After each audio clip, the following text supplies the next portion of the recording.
So if we think about the tips for the artist, one of the things we say is keep them focused on the issue and not on their emotions, right? They want to believe that feelings are facts, and they will pull you into discussions about how they feel about an issue rather than telling you what the actual issue is so that you can move to work with them to resolve it.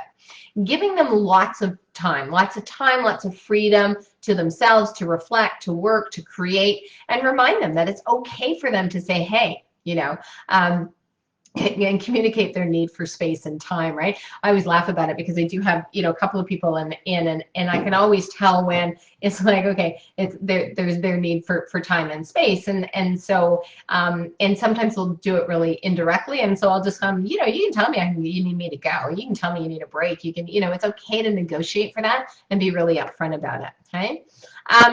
I talked about the not asking them to conform, so think about that. And if there is a situation where you really do need them to conform from a dress perspective, let's say because it's going to be a black tie affair and how they dress and what they look like has an impact in some way, have the conversation about it, right? Don't just judge them or just don't tell them that they're doing it right or wrong, but really have the discussion up front and explain why you need it, why that needs to happen in a way you need them to look or act in a certain way, and then they will shift and do it because they do have that ability to create, and again, they want to go after it from an ideal perspective, but if you don't give that information, you're going to push them into that place of making them feel like they need to rebel against your authority. Okay.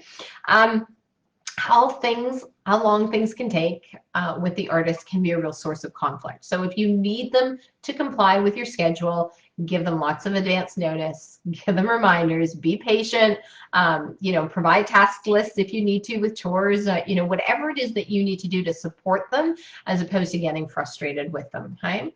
And really sort of thinking about expressing often what it is that you appreciate about them. And again, that going after that place of in the sort of that deep, meaningful relationship is being able to talk to those things. Remember that they have a really active, critical voice, which is always judging themselves, right? They look at themselves and measure themselves against everything else around, and they always end up coming up lacking, right? Especially when they're operating out of their self-protective system.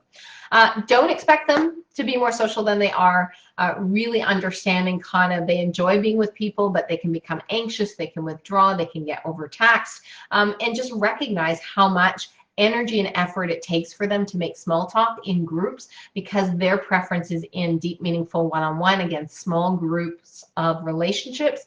That is where they're going to be. So if you're highly social, think about having lots of social activities, think about where they need to participate and where they don't, okay? And again, try not to, if you're in a relationship with this, because again, they treat their feelings as facts, don't judge them. Don't judge their feelings. Don't tell them that they're overreacting. Don't tell them that they're being too sensitive.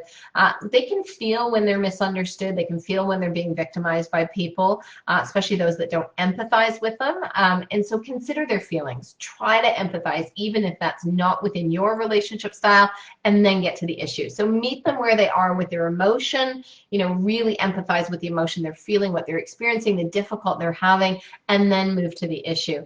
Don't dismiss, devalue, or berate them because of what they're articulating in terms of how they are feeling in response to a particular situation.